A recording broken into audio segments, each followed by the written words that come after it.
Hello and welcome to Zensuni. In this video, I'm going to be showing you how to set up Oracle VirtualBox in your Windows environment. You can do this in Windows 10 or Windows 11. I'm going to be doing it in Windows 10, but it's all of the same steps. And I'm also going to be setting up an environment with Linux Mate using the virtualization environment. So to start off, the first thing you want to do is make sure virtualization is enabled in your BIOS for your computer. This is from Berkeley. Pretty much what you're gonna do is you're gonna reboot your computer. Once you get a prompt to go to the BIOS, it depends on the manufacturer. It's either gonna be one of these keys. What you want to do is look for anything that says virtualization is usually under CPU settings, and it's gonna be AMD if you're running D. You have Intel VTD. All of these options, I'm going to put the link in the description below, but any of these options, you just need to turn it on. Otherwise, the virtualization is not going to work because the hardware needs a bridge to talk to the hypervisor. The second step is you want to go to this website, virtualbox.org, and go to downloads. Obviously, I'm doing this in a Windows computer, so I'm going to grabbing the Windows host. But something you also want to get is the VirtualBox extension pack. Just click here and download to whichever folder you want. You can come to the Windows host and also download it to whichever folder you want. The second step, if you want to follow along, is come to the linuxmint.com/download and grab whichever ISO you want. I'm going to be demonstrating this on the Mate edition. Looks pretty good. Uses GNOME. Cinnamon's a little bit heavier. It looks better in my opinion, but it's a little bit heavier. In XFCE, it's like very lightweight. If your computer, struggling a little bit in the hardware department, you probably want to go with this one. Anyway, once you have it downloaded, what you want to do is first download folder and run VirtualBox. Hit next. Your VirtualBox is gonna install everything it needs to run.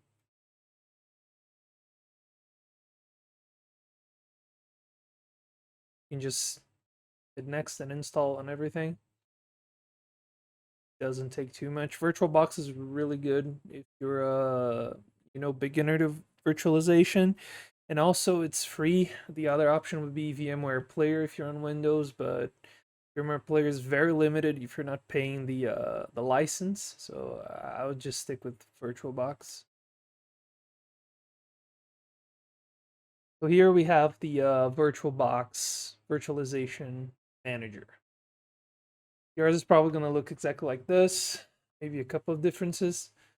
But this is the base manager. So here's where your machines are going to be ran. So what you want to do is you want to come to Tools, Extensions, and install your extension pack.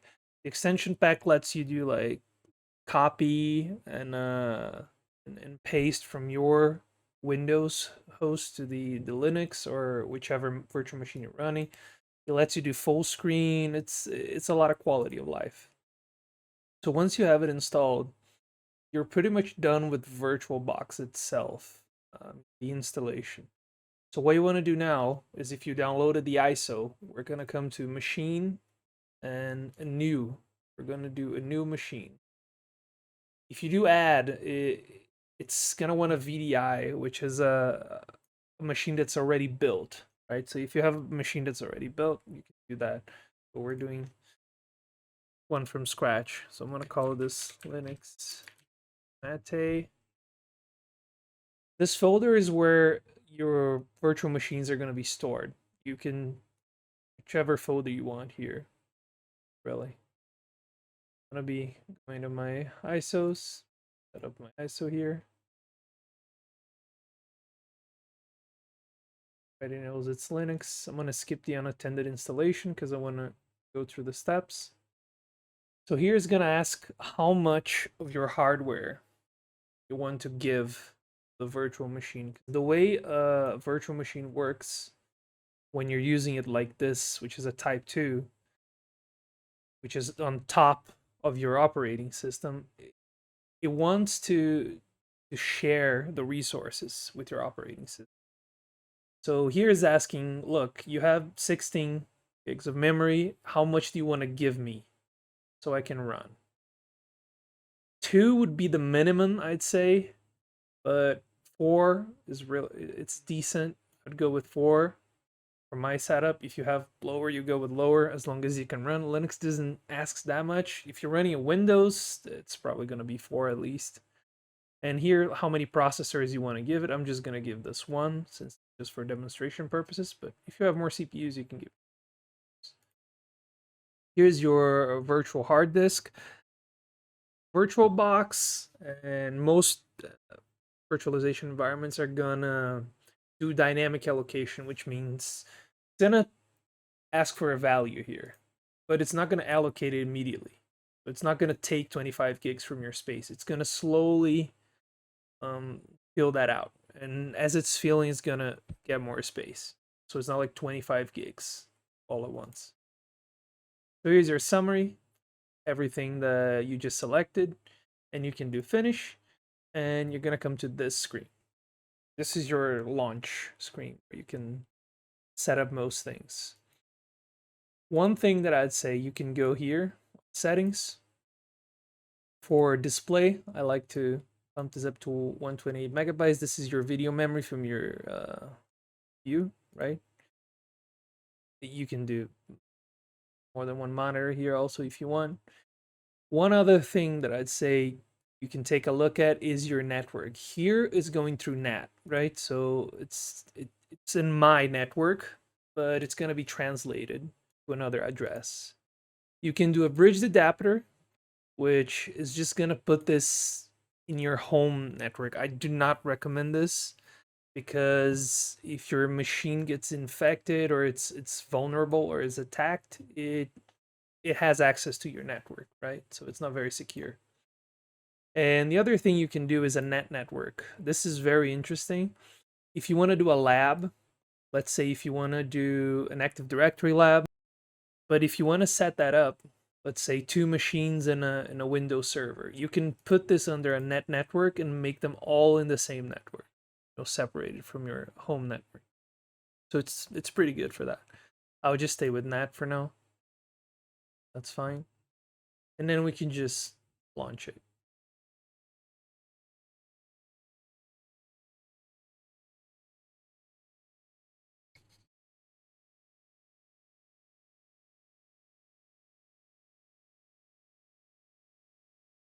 As you can see here, you can't go full screen. Like, it doesn't matter how big. Like, VirtualBox is just gonna have these gray, awful bars around it. That's where the extension pack is gonna come in after you install everything. So I'm gonna start my Mate installation.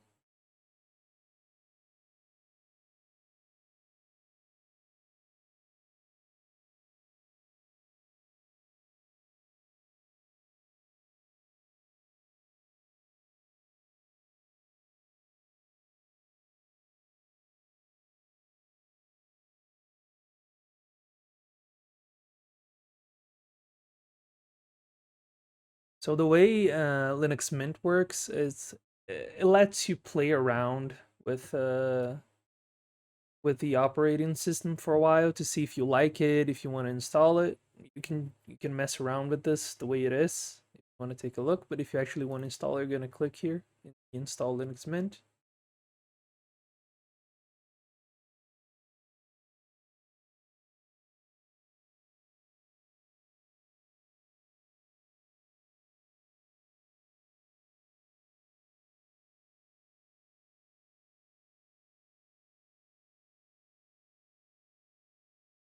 Now you can just do whatever settings you want here for language, for keyboard.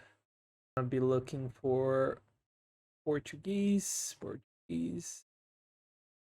The keyboard I have. There we go. Brazil. You can install Code X if you want. If you're actually going to use this like as an operating system, this is pretty good. It's going to be downloaded, but you can do that later as well.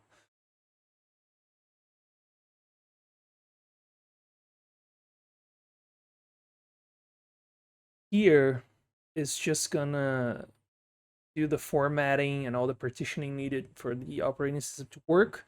This does nothing to your host operating system, right? So your Windows, where you're running this from, it's not going to get affected. It's just the partition you set when you built the machine. You can come here if you want to, be very specific with things, but for this demonstration, you can just tell it to install it, since you have nothing in this disk anyway.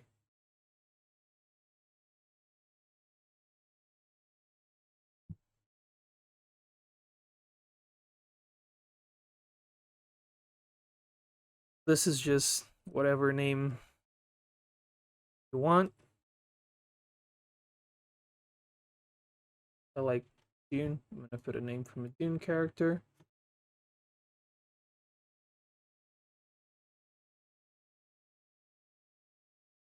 This is your computer or host name. So when you're in terminal, this is what's gonna show up in front of your username. So in the terminal, it's gonna be something like this with this in front of it, right? So like something like this. Just be mindful the aesthetic if you want. Here I'm gonna choose just a password of password. Deal. And continue. Now it's just gonna go through the installation process, so I'm gonna be fast forwarding ahead to when this is done, but you can just let it run. It's gonna do all it needs to do, and once it's done, it's gonna reboot. That's on. So I'll see you later. Now the installation is done. I'm just gonna restart the system. Gonna restart the virtual machine. Gonna ask for you to remove the installation media and press enter. Anytime you need to do something that is like hardware related, right? So USBs, you can just come to devices. You can go here in optical drives. See, there's nothing here anymore. So I'm just gonna press enter.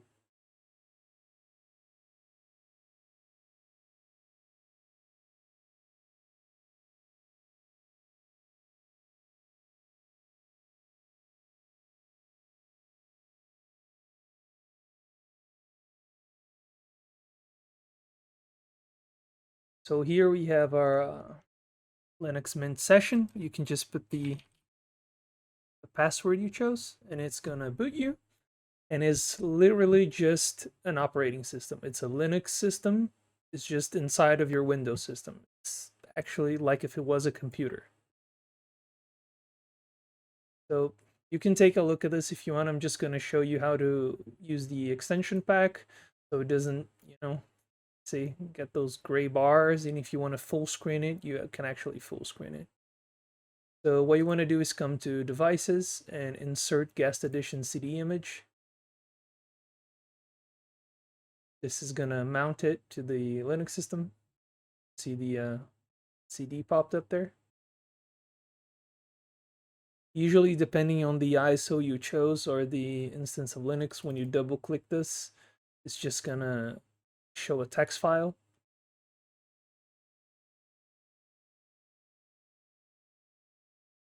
The other way you can do this, if it's not working for you, sometimes it takes a while, but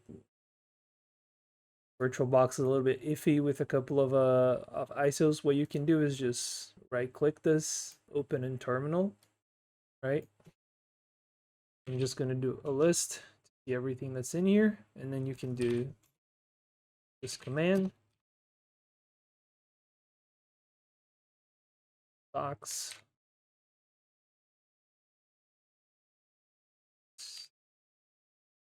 It's gonna ask you for your password.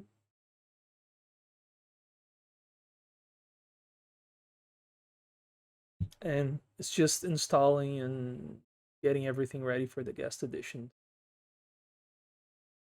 Linux Mint, it's similar to Windows. I mean, not too similar because Linux is very different than Windows, but it's kind of close enough that I would advise you use it if you want to get started with Linux.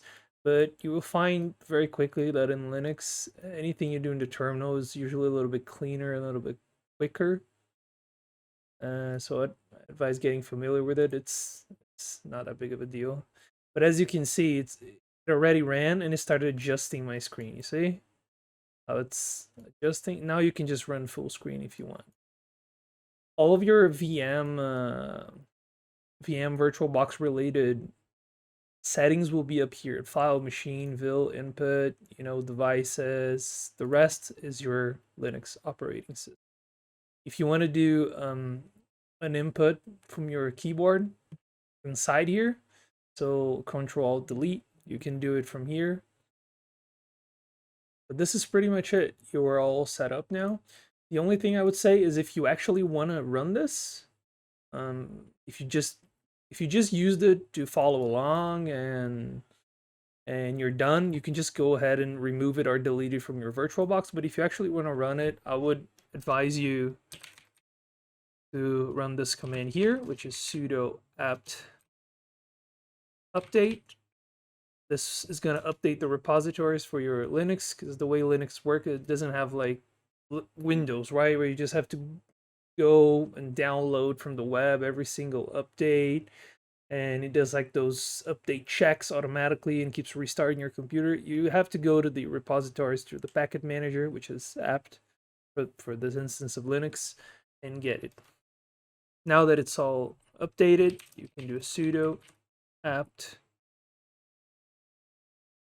full upgrade and type yes, and it's just going to go ahead and start upgrading everything in the repositories.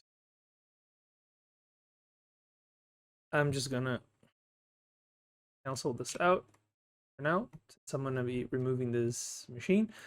Then you're going to be pretty much set. You can explore and do whatever you want. Just remember to come here to devices and, remove your guest editions, or you're going to be going to be stuck looking at this every time. But this is it. I hope this was helpful. I'm going to be powering off just to show you how it looks here. So you see, you have your Linux here. This is your manager from VirtualBox. Every single machine you add is going to be showing up here. And you can change pretty much whatever you want. You can come to settings. Look, you can give more memory. You can give less memory. Just don't do this, because otherwise, the second you boot this up, your computer is going to crash, right? Because it needs a little bit of memory to run. But you can change whatever you want here. Another feature that's pretty good. See the snapshot. See Control Shift T here. It's a host T when you're inside the machine. This is pretty much a backup, right? Because a snapshot, you can take the current state of the machine and just save it. So let's say you want to, I don't know, drop a malware inside of your machine just to see what it's going to do. Or you want to try some crazy software that you downloaded. You can just do a snapshot of the machine before you do the whatever crazy thing is you want to do, and then you can just do it. And if it breaks, you can just take the snapshot and boot from the snapshot. It's fine. That's why virtual machines are so good, because you can explore. You can do so many things that would be otherwise harmful to your computer or to your system, and you can explore. You can put Windows XP, Windows 7 here, every single Linux distro, servers. You can do whatever, and this is how pretty much everything runs nowadays. You don't have too many physical servers for everything. It's just like usually a big rack mount with hundreds, if not thousands, of virtual machines running. But anyway, I hope this was helpful. I'm working on a guide to setting up a lab environment for Active Directory. If that's something that interests you, you can take a look at that once I'm done. Anyway, cheers and have a good one.